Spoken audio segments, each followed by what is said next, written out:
Hi, this is Mahesh here. Today we are going to discuss on how to get feedback and how to analyze that feedback. Last week we have discussed about strategies of client acquisition and client retention. First of all, we should know about what is a feedback. Feedback is nothing but an input to analyze oneself. Either it could be an individual or it could be an entity. Feedback also comes with suggestions. Focus on both positive and negative feedback. Most importantly on negative feedback to improve client satisfaction. Many companies today, they analyze their performance or growth based on numbers, based on their financial statements. But it is very important for the entrepreneur to analyze the performance of brand value and also the size of their market share in terms of number of clients, not only in terms of the revenue or not only in terms of the profit. You have to analyze in terms of number of clients as well. So it is very important for any company to get the feedback in order to improve their client satisfaction, which leads to increasing the number of clients. Now, first, why do you have to analyze these kind of how many new clients are there, how many existing clients are there, proportionate based in sales? Why do you have to do this activity? Because it helps you to understand how fast the company is growing in terms of spreading their brand value and also in terms of market size. In terms of market size, how many units they are selling or how much services they are providing to their clients. Now, first, we should discuss about how to get the feedback here. Most importantly, one thing you have to remember is before getting a feedback, you need to keep the survey as simple as possible. It should not be most complicated and too many questions that you can ask the customers so that they can answer you back. It is very important. Keep it simple. You give an option to them, yes or no option, like or rating. You decide the questions, what questions you have to ask in order to improve the client satisfaction.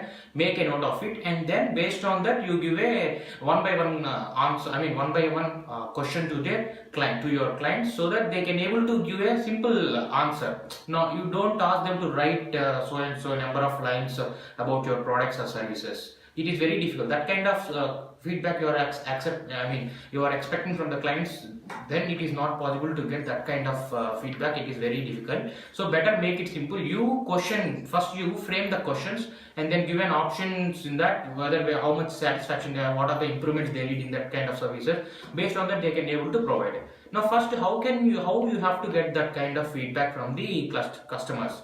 In case of internet based customers, you can suppose if your clients are accessing your website or any allotted portal, you make sure that your website pop-ups that survey, so that the clients who are visiting your website or portal, they have to mandatorily fill that survey form, and then only they will get an access to the information in website or the portal allotted to the respective client. This is the one way of getting a survey from your existing clients.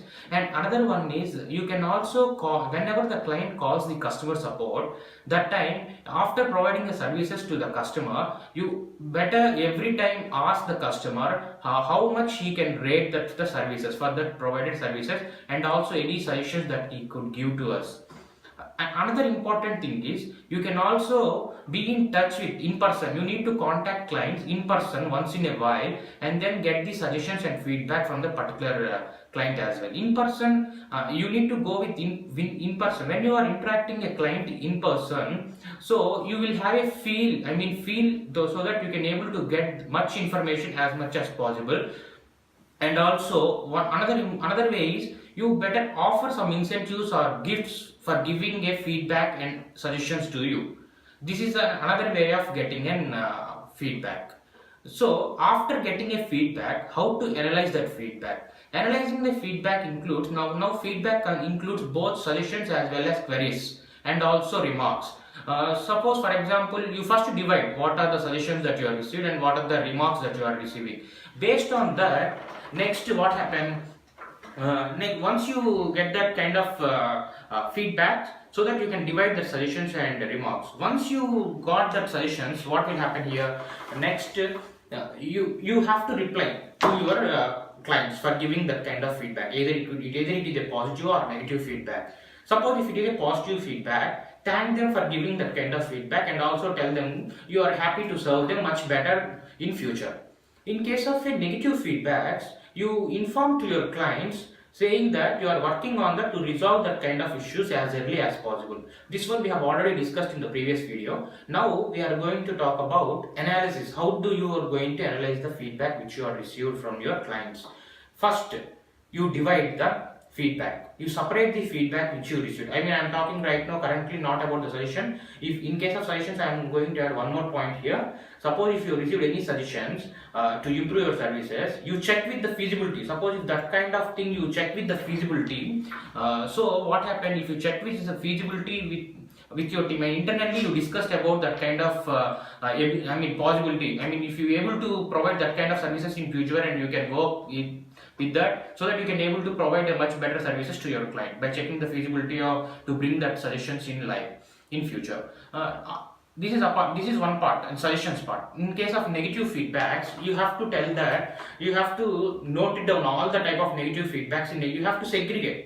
What I am telling is every client have their own perspective. Each client does not have any same kind of query or same kind of problem with the services provided by the company. So you have to separate the remarks. So what are the categories are coming here? So you need to maintain a register here, feedback register, note down the all remarks you received from your clients and divide that into a different category, and based on that category you start working on that and what type of category remarks you are getting in the company and what is the reason behind that, and you try to resolve that and how frequently it is coming, whether the issues raised by the customers are repetitive, whether those kind of issues are repetitive even though you resolved once and again the same kind of issues are coming or not, you need to check in that. So this is the way you need to go. This has to be done on a daily basis. You have to do this on daily basis, keep a record over a period of time and then once again check every day. Once again check what are the records you are maintaining. In this record it should clearly, you have to segregate the queries based on the feedback received from your client. Based on the segregation, you can segregate in different way based on the type of issue raised by the client. After you have segregated, number of clients are facing this so and so category of problem, number of clients are facing so and so category problem, you have to point out and then work on that, and then you can able to give them and focus on most important issue and then resolve as early as possible here. So in this way you can over a period of time you can able to reduce much better issues in future, and also you provide much better services to your client and also improve your sales in future as well as along with the brand value. Thank you for watching this video. And kindly please, if you like this video, kindly please share to your friends, and once again I thank you very much for watching this video.